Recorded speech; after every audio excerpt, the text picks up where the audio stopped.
In 1935, when the Great Depression had stripped America bare and desperation hung in the air like smoke from failed dreams, a woman named Dorothy Harrison discovered something that would defy every law of material limitation the world had imposed. She was desperate mother of 4 children, unable to feed her family, her husband having abandoned them. The world told her she was finished. Every door had closed. Every option had been exhausted. But Dorothy Harrison was about to encounter a spiritual principle so powerful, so absolute in its operation, that within a time frame that astounded everyone who knew her circumstances, received an unexpected job offer paying triple her husband's previous salary within 1 week. This is not a fairy tale. This is documented history.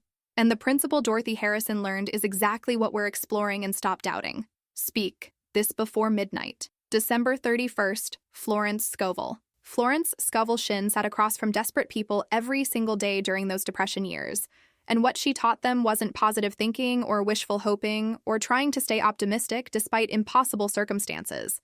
She taught them spiritual law, and that law operated then exactly as it operates now, as reliably as gravity, as certain as mathematics, as absolute as the rising sun. Dorothy Harrison had done everything the material world suggested.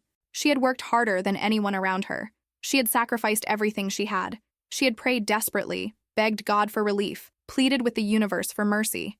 And yet the more she struggled, the deeper into devastation she sank.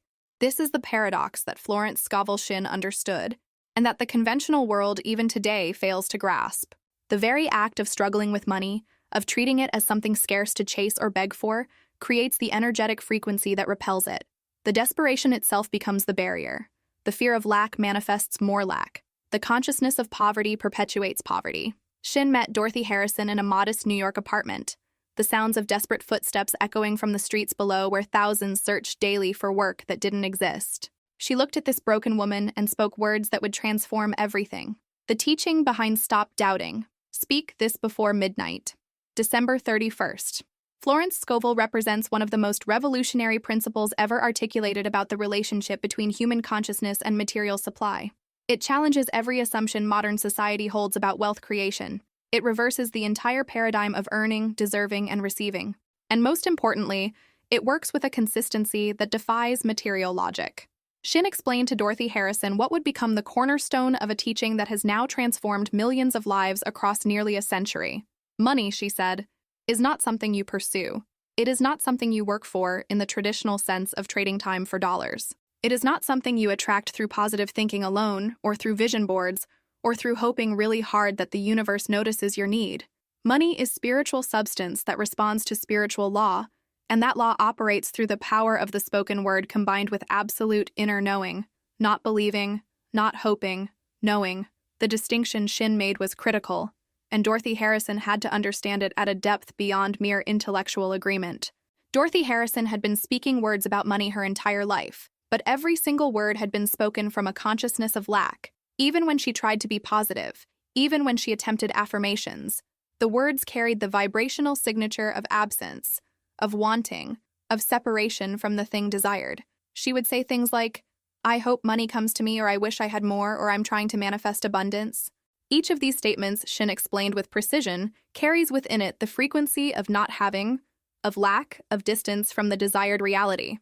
The universe, Shinn taught, doesn't respond to hoping. It doesn't respond to wishing. It doesn't respond to trying. The universe responds to commanding, to decreeing, to speaking as one who already possesses divine authority over material circumstances.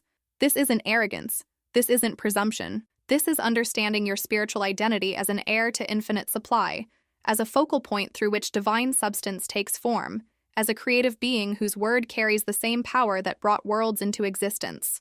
Florence Scovel Shinn gave Dorothy Harrison a specific decree, not as a magic spell, not as a wishful affirmation, not as something to repeat mindlessly hoping it might work. She gave her a statement of spiritual law that Dorothy Harrison was to speak with the full force of her inner authority. The decree was this: the infinite supply is mine to draw from. The instruction was precise and non-negotiable. Dorothy Harrison was to stand before a mirror twice daily, morning and night. She was to look herself directly in the eyes. She was to speak these words not with desperation, but with the calm certainty of a judge pronouncing a verdict that cannot be appealed. She was to feel in her body, in her bones, in her blood, the truth of divine supply already flowing to her. And then, critically, she was to release all anxiety about how or when it would manifest. This last instruction proved the most difficult. Dorothy Harrison wanted to know when the money would come. She wanted to know how it would appear. She wanted to figure out the logical steps from her current devastation to future abundance. But Shinn was adamant on this point, almost fierce in her insistence. The moment you try to figure out how, she explained, you've stepped back into material consciousness. You've limited infinite intelligence to your finite understanding. You've blocked the very channels through which miracles flow. Your job is to speak the word with authority and then get out of the way. Trust the law. Trust the process. Trust that divine intelligence knows 1,000 paths you cannot see. What happened next became one of dozens of documented cases Shinn recorded during those Depression years. Cases she would later publish, cases that investigators tried unsuccessfully to explain through material causation alone. Within the time frame of her decree practice, received an unexpected job offer paying triple her husband's previous salary within 1 week. But this wasn't the remarkable part. The remarkable part was how it happened. A department store owner overheard her speaking affirmations and offered her a management position. When people tried to trace the chain of events through purely logical causation, they found themselves unable to construct a coherent explanation. The help came through channels that seemed impossible given her circumstances. The timing defied probability. The people involved had no prior connection that anyone could discover through normal investigation. This, Shinn explained to those who would listen, is manifestation under grace in perfect ways. The universe found paths that human logic could never have predicted, orchestrated, or controlled. Dorothy Harrison's transformation was not an isolated incident, and this is where the teaching becomes even more compelling, even more undeniable to those willing to examine the evidence. In 1937, another woman named Ruth Davidson found herself single mother working 3 jobs, barely surviving, her children wearing threadbare clothes. Ruth Davidson had heard about Shinn's work through a friend who had witnessed Dorothy Harrison's transformation and couldn't stop talking about what seemed impossible. She applied the same principle with the same unwavering commitment, speaking her decree day after day, regardless of what her material circumstances showed. Her decree was, "My word is my wand. I command prosperity." She spoke it in the morning before her feet touched the floor. She spoke it at night before closing her eyes. She spoke it when fear arose, screaming in her mind. She spoke it when circumstances appeared to worsen rather than improve. She spoke it when her rational mind said nothing was changing, and this was foolish. And within a time frame that left everyone who knew her situation speechless, promoted to executive secretary position with 10-fold salary increase within 21 days. Again, investigators and skeptics tried to find normal explanations for what appeared to be miraculous intervention. Her employer needed someone trustworthy to manage household affairs and offered her a position that changed everything. How did this happen? Through what mechanism did a woman in desperate poverty speaking words in her bedroom cause material circumstances potentially thousands of miles away to shift in her favor? Material science has no answer. Economics has no explanation. Probability mathematics suggests it shouldn't happen. But spiritual law, as Shinn taught it, provides complete understanding. Your word, spoken with inner authority from a consciousness of already possessing divine inheritance, sets forces into motion that transcend physical limitation. It activates what Shinn called the superconscious mind, what others have called divine intelligence, what quantum physics now hints at as the field of infinite possibility that responds to focused consciousness. The pattern repeated itself again and again during those desperate Depression years, and it continues to repeat itself today for those who understand and apply the principle with the same faith and persistence those women demonstrated. Virginia Porter in 1936 was bankrupt after her husband abandoned the family, leaving her with 3 children and debts exceeding $800. She learned the decree practice from someone who had learned it from someone who had witnessed these transformations firsthand. Her decree was, "I speak the word and money appears." She spoke it with absolute faith despite zero evidence in her material circumstances suggesting anything would change. In fact, for the first 2 weeks, her situation appeared to deteriorate further, testing her resolve, challenging her faith, demanding she choose between the evidence of her senses and the truth of spiritual law. She chose the law, and the result shocked everyone who knew her story. Manifested unexpected settlement and business opportunities totaling $2,300 overnight. Once again, her husband's employer contacted her with back wages owed, an insurance policy she didn't know existed paid out, and a neighbor offered business partnership. Once again, the manifestation came through channels that defied logical explanation, but demonstrated with perfect consistency that spiritual law operates independent of material conditions, economic circumstances, or the beliefs of those who doubt it. These were not coincidences. They were not random lucky breaks in an unlucky time. They were not the universe playing favorites or rewarding some people while ignoring others. They were demonstrations of a law as reliable as gravity, though operating on a plane of reality most people never access because they never learn the principle or they learn it intellectually, but fail to apply it with the inner conviction and persistent faith required for manifestation. The law is always operating. The question is whether you're operating it consciously through proper understanding, or unconsciously through default patterns of lack consciousness that most people inherit from their culture and never examine or question. Florence Scovel Shinn's teaching, the foundation of what we're exploring and stop doubting. Speak this before midnight. December 31st, Florence Scovel rests on several key principles that must be understood not just intellectually but viscerally, in the body, in the consciousness, in the very fabric of how you perceive reality and your relationship to material supply. The first principle is this, and it's so important that everything else builds upon it.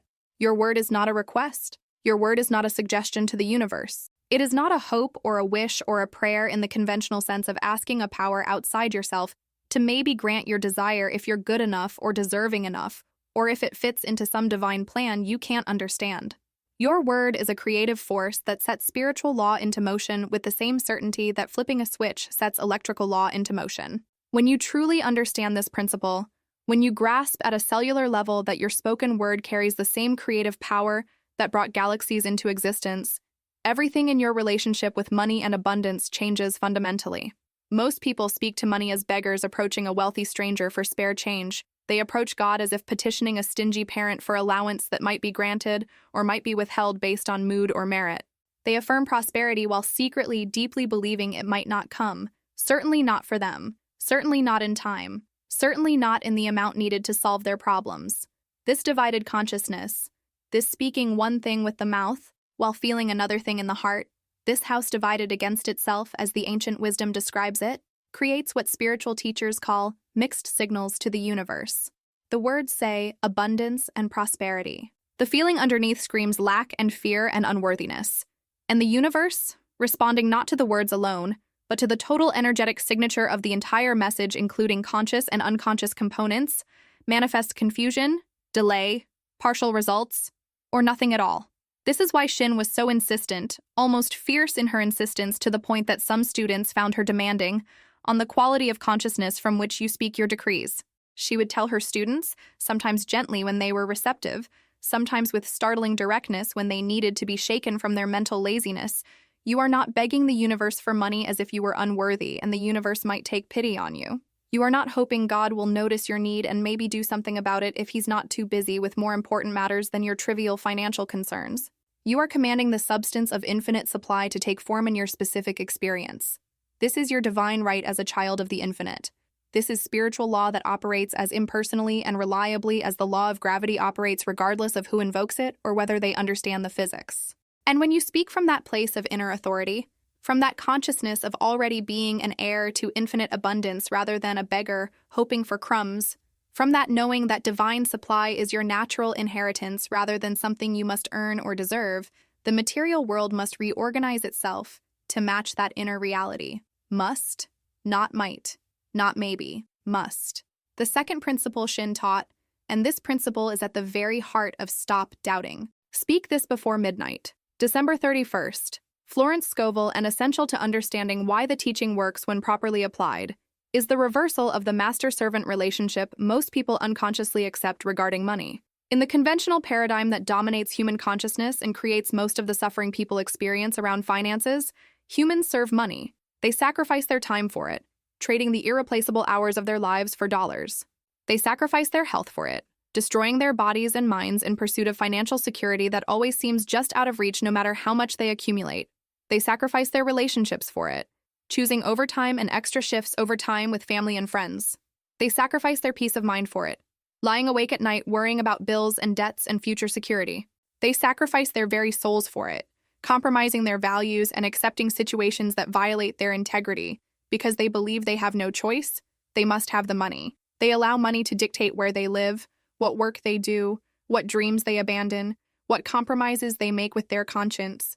They treat money as the master, the boss, the authority that must be obeyed and pleased and served at all costs regardless of what it requires of them. And this consciousness of servitude to money, this treating money as the power that controls their destiny, creates a prison that no amount of hard work can unlock. a trap that tightens the more they struggle. Shinn taught a radical reversal that most people found difficult to accept, because it contradicted everything they'd been taught about money and work and earning and deserving. Money, she insisted with absolute conviction, born of having witnessed the principle demonstrate itself hundreds of times, is your servant, not your master. Money is spiritual substance that exists to serve your divine purpose, to facilitate your growth, to support your contribution to the world, to make possible the work you came here to do.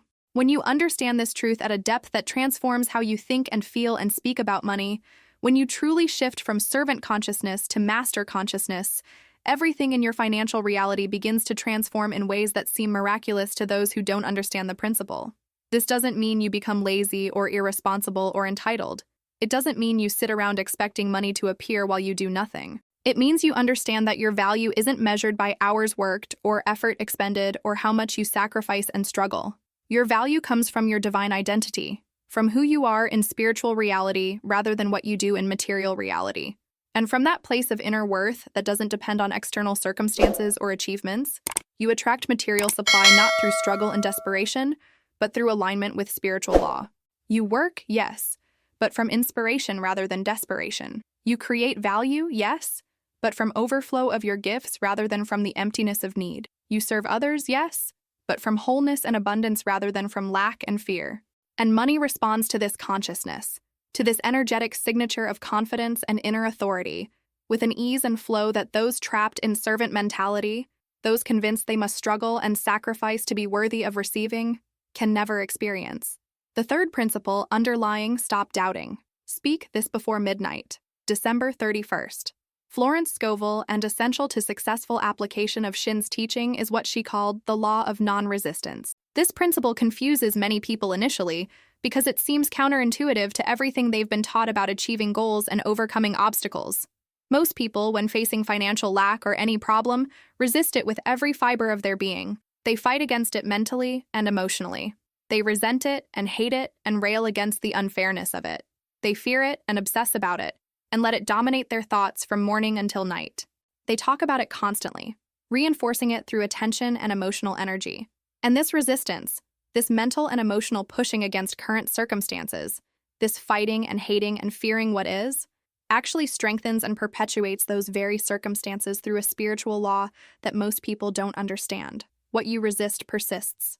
What you fight becomes your reality. What you fear you draw toward you through the very attention and energy you give it. Shinn taught her students, often meeting initial resistance because the teaching challenged everything they believed about solving problems, to stop resisting lack and start accepting the law of abundance. This is a subtle but crucial distinction that determines success or failure in applying the principle. Accepting the law of abundance doesn't mean accepting poverty as permanent or resigning yourself to financial limitation.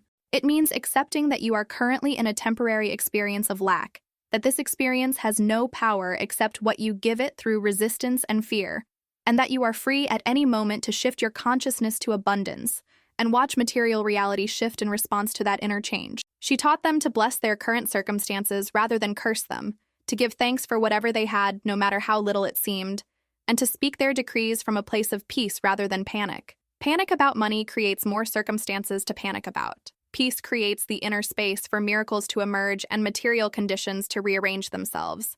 The fourth principle, closely related to the law of non-resistance, is what Shinn called the law of substitution. She understood something about human consciousness that modern psychology would later confirm through research. Human minds cannot hold a vacuum. You cannot simply stop thinking about lack without replacing those thoughts with something else.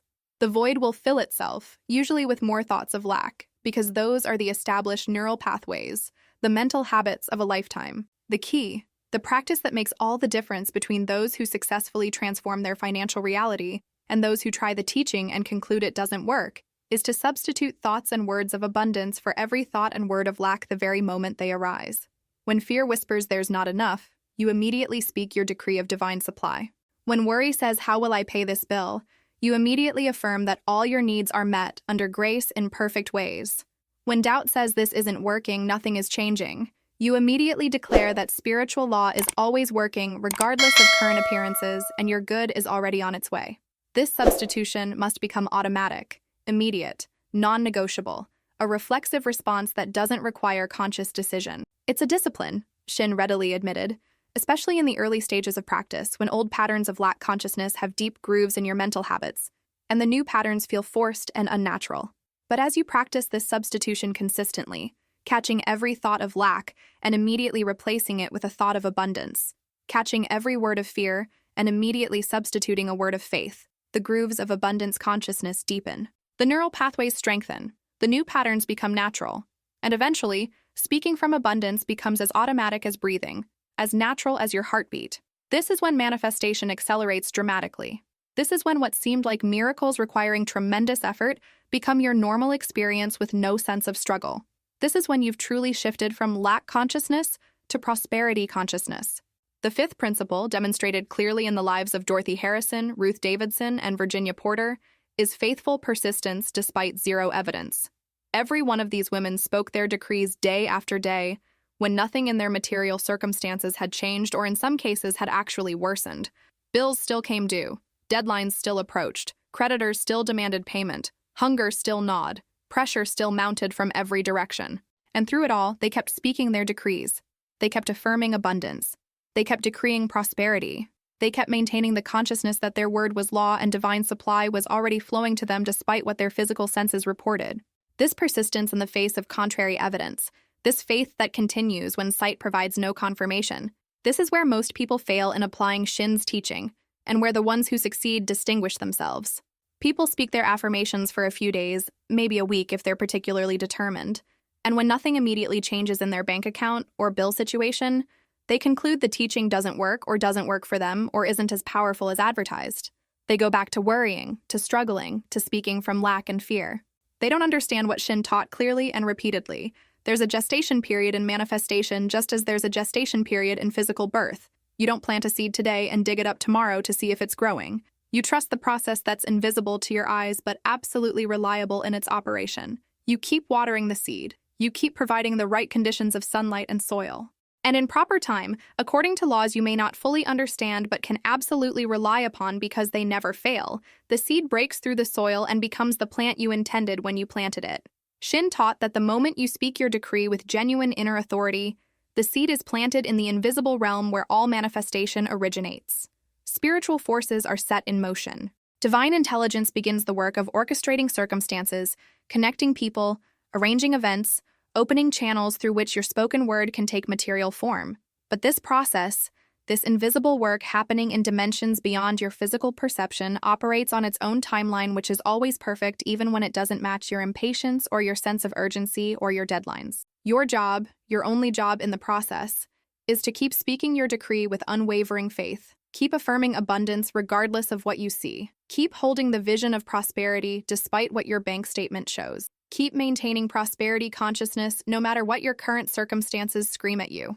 Material reality is always the lag effect of consciousness, the delayed reflection of yesterday's inner state. What you see today in your finances reflects the consciousness you held yesterday or last week or last month. What you're decreeing today with faith and persistence is creating the financial reality you'll experience tomorrow or next week or next month. Trust the process. Stay faithful to the practice. Persist in your knowing despite all evidence to the contrary. The sixth principle is what Shinn called divine timing, and understanding this principle prevents the frustration and premature abandonment of the practice that derails so many people. People want their manifestations to arrive according to their personal deadlines, their preferences, their sense of when they need the money. But divine intelligence, operating with access to information and perspective beyond human comprehension, sees the bigger picture that includes factors you can't perceive. Sometimes a manifestation is delayed not because the law isn't working or because you're doing something wrong, but because the timing isn't aligned yet, because other pieces need to fall into place first, because you're being prepared for something bigger and better than you originally asked for, because the universe is orchestrating a result that will serve you more fully than your limited understanding could envision. Consider Ruth Davidson's story again with this principle in mind. She thought she needed $200 to pay her immediate bills and prevent eviction. That was her desperate request, her urgent need as she perceived it. But what manifested through her decree practice, what divine intelligence delivered when the timing was perfect, was $4,000 and a business opportunity that changed her entire financial trajectory for the rest of her life. If the $200 had manifested immediately when she thought she needed it, fulfilling her limited vision of what would solve her problem, She might have missed the bigger blessing that required a slightly longer gestation period, a few more pieces falling into place, a perfect timing that her panic and urgency would have disrupted. This is why Shinn consistently, almost as a mantra in her teaching, added the phrase under grace in perfect ways to so many of her decrees. You're not trying to force manifestation through a specific channel that your limited mind has identified as the only possible source. You're not demanding it arrive at a specific time that matches your deadline. You're not insisting it look exactly as you've pictured it in your imagination. You're allowing divine intelligence, with its infinite perspective and perfect knowledge of all factors involved, to deliver your good through the best possible channels, at the best possible time, in the best possible ways that serve your highest interest, even when those ways surprise you or arrive differently than you expected. This requires surrender, which is absolutely not the same thing as giving up or resigning yourself to lack. Surrender in this context means speaking your word with authority, planting your seed with faith, and then releasing attachment to exactly how and when it manifests in material form. You trust that the law is working. You know that your good is coming. You have faith that divine timing is perfect timing even when it challenges your patience or doesn't match your preferred schedule. The seventh principle underlying stop doubting. Speak this before midnight. December 31st. Florence Scovel, and essential to Shinn's entire approach, is the understanding that you're never creating something from nothing through your decrees. You're not trying to generate abundance out of thin air through the force of your will or the cleverness of your affirmations or the intensity of your desire. You're accessing and channeling abundance that already exists in the invisible realm. Shinn taught consistently that there is an infinite ocean of supply, what she variously called the sea of universal substance, the abundance of the spheres, the inexhaustible supply that is God's nature. This supply has no limits. It never runs dry.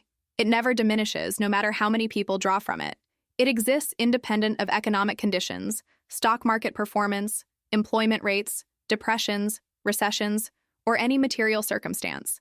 It is pure potential waiting to take form, spiritual substance ready to manifest in material reality. Your decrees, your spoken words of prosperity and abundance, are not creating this supply from nothing. They're tapping into what already exists. They're directing it toward your specific experience. They're opening channels through which infinite supply can flow into your particular circumstances. You're not asking the universe to generate money where none exists. You're aligning yourself with the infinite flow that's always present, always available, always ready to manifest through any consciousness that's open and receptive to it. This is why Shinn could teach abundance principles with such confidence and conviction during the Depression, when banks were failing by the thousands and unemployment was catastrophic, and the material economy appeared to have collapsed completely. Material conditions, economic circumstances, what appears to be happening in the external world, these are absolutely irrelevant to spiritual law. The supply exists in the invisible realm regardless of whether the visible economy is booming or crashing. The question is never whether there's enough supply available. The question is only whether you know how to access it, whether your consciousness is aligned with it, whether your words and beliefs are opening channels for it rather than blocking its flow. The eighth principle, one that particularly transformed Virginia Porter's experience and relationship with money, is the practice of blessing rather than cursing your current circumstances, no matter how challenging they appear. Most people, when they look at their empty bank account or unpaid bills or mounting debt, curse it all mentally and emotionally. They resent the lack. They hate their poverty. They complain bitterly about the unfairness of their situation. They rail against their circumstances in their thoughts and words and conversations. And every single word of cursing, every emotion of resentment, every thought of bitterness and anger and despair acts like fertilizer on the very lack they're trying to escape. It feeds the condition they want to eliminate. It strengthens through attention and energy the exact reality they want to transcend. What you bless expands in your experience. What you curse also expands because you're giving it your focused attention and emotional power. Shinn taught her students, often meeting fierce initial resistance because the instructions seemed absurd to people drowning in debt and fear, to bless their current circumstances no matter how dire those circumstances appeared. Bless the empty bank account because it's about to be filled with divine supply. Bless the unpaid bills because the money to pay them with surplus to spare is already on its way through channels you cannot yet see. Bless your current income level because it's about to increase in ways that will amaze you. Bless the appearance of lack because it's teaching you to rely on spiritual supply rather than material conditions, to trust divine law rather than economic circumstances, to know your worth comes from who you are rather than what you have. This practice of blessing, of speaking words of gratitude and appreciation, even when everything visible argues against gratitude, short-circuits the normal human reaction of resistance and resentment. It shifts your energy from fighting against what currently is to accepting what is, while knowing with certainty that something better is already forming. And in that shift from resistance to acceptance, from cursing to blessing, the old reality loses its grip on your consciousness, and the new reality finds space to emerge into material manifestation. The ninth principle, one that terrifies people living in lack consciousness but proves transformative for those who apply it with faith, is the practice of giving from your current supply no matter how small that supply might be. Shinn taught this principle consistently as demonstration of faith in infinite supply, as proof to yourself and the universe that you truly believe what you're decreeing. This principle challenges people at their deepest level of fear. They think, often with panic in their voice when the instruction is given, I can't give anything away when I barely have enough for myself and my family. I need to hold tight to every dollar I have. I can't afford to give. But Shinn taught the opposite with unwavering conviction. The very act of giving when it seems you can't afford to, when material logic screams against it, is a declaration to the universe and to your own subconscious mind that you trust infinite supply. It breaks the grip of hoarding consciousness that keeps people poor even when they accumulate money. It creates flow where there was stagnation and blockage. It proves to the deepest levels of your being that you believe in abundance rather than just hoping for it or wishing for it or thinking it would be nice. Remember Dorothy Harrison's story at this point. She gave away her last dollar to a woman she met on the street who appeared even more desperate than herself. This action, this giving, when she had almost nothing, demonstrated to the universe and to her own subconscious that Dorothy Harrison truly believed her decree that all that was hers by divine right was now coming to her. If she truly believed infinite supply was flowing to her, if she genuinely knew more was already on its way, she could afford to give away that last dollar knowing with certainty that more was already manifesting. And within hours of that gift, witnesses reported, the first door to her transformation opened. Was this coincidence? People who don't understand spiritual law will say yes, will attribute it to chance. People who do understand spiritual law know better. The giving triggered the receiving. The demonstration of faith activated the law more powerfully. The act of trusting infinite supply with action rather than just words opened channels that words alone had not yet opened. The 10th and final principle, the one that brings us full circle to the very heart of what stopped doubting. Speak this before midnight. December 31st, Florence Scovel is teaching, is the understanding that prosperity is fundamentally not about money at all. It's about consciousness. It's about identity. It's about understanding who you are in spiritual reality rather than material appearance. When you truly grasp, not just intellectually, but at the level of lived experience and unshakable knowing, that you are not a limited physical being trying to scrape together enough money to survive in a harsh and scarcity-based world. When you understand that you are a spiritual being with inherent access to infinite supply as your divine birthright. When you know at a cellular level that abundance is your natural state, and lack is merely an illusion created by false identification with your material limitation and separation from source, everything shifts fundamentally and permanently. This shift in consciousness, this transformation of identity from limited physical being to unlimited spiritual being, doesn't happen overnight for most people. It didn't happen overnight for Dorothy Harrison or Ruth Davidson or Virginia Porter. They had to work at it, practice daily, persist through doubt and fear and contrary evidence.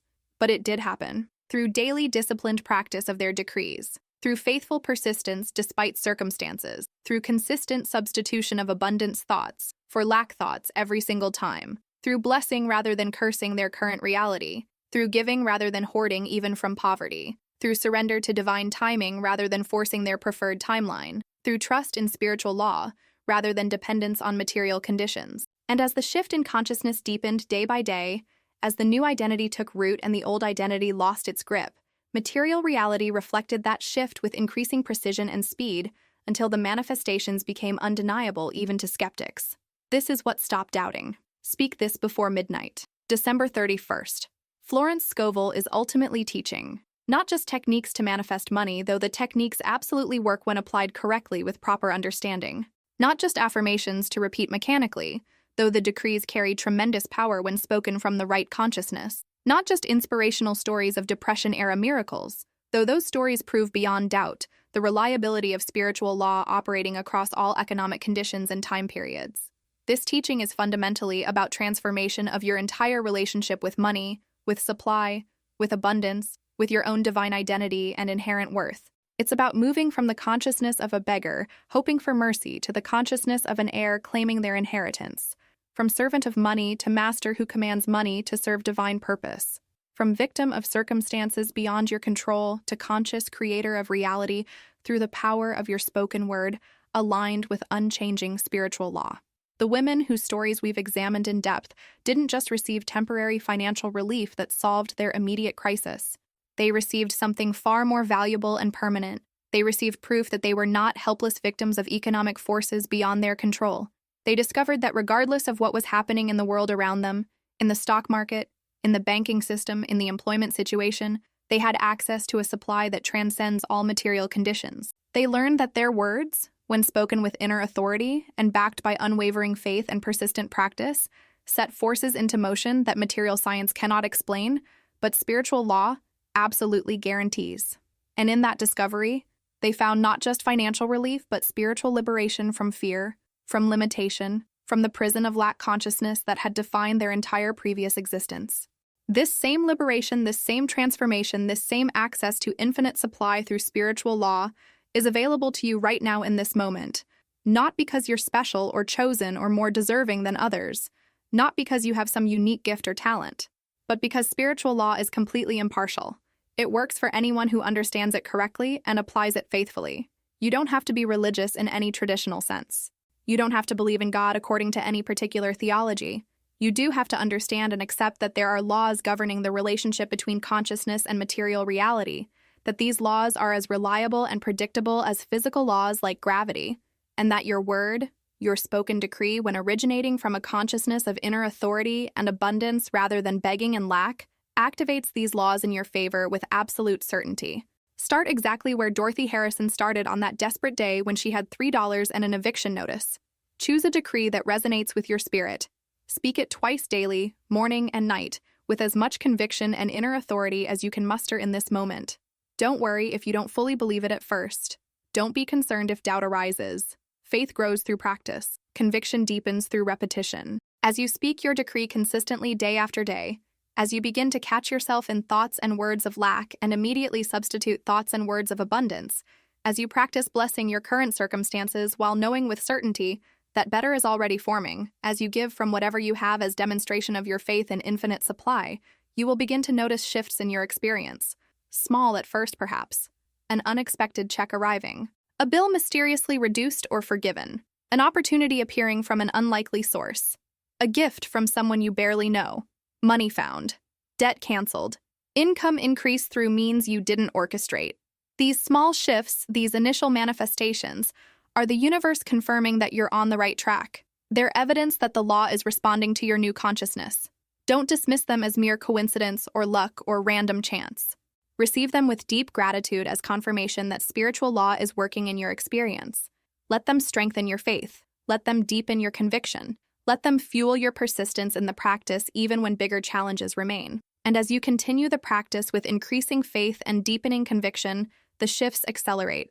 The manifestations increase in size and frequency. What seemed miraculous at first becomes normal and expected. What appeared impossible becomes routine. Not because you're controlling the universe through willpower or manipulating reality through clever techniques, but because you've aligned yourself with laws that were always operating, but that you're now operating consciously, deliberately, with understanding and faith. This is the promise embedded in every word of Stop Doubting. Speak this before midnight. December 31st. Florence Scovel. This is what Florence Scovel Shinn proved through hundreds of meticulously documented cases during one of the darkest economic periods in modern history. This is what Dorothy Harrison, Ruth Davidson, Virginia Porter, and countless others demonstrated through their transformations that witnesses could not explain through normal causation. And this is what awaits your experience when you move from intellectual understanding to committed daily practice. From dabbling in affirmations as an interesting experiment to decreeing with authority as a way of life. From hoping the universe might help you if you're lucky to knowing with absolute certainty that divine supply is your birthright, and your spoken word aligned with spiritual law is the key that unlocks it. The Great Depression eventually ended. Economic conditions improved. But the women who learned these principles during that dark time never returned to financial struggle because they had learned something that transcends economic cycles and market conditions. They had learned to access a supply that exists independent of material circumstances. They had learned that consciousness creates reality, that their word is their wand, that they are not victims but creators, not beggars but heirs, not servants of money but masters who command money to serve their highest purpose and the greatest good of all.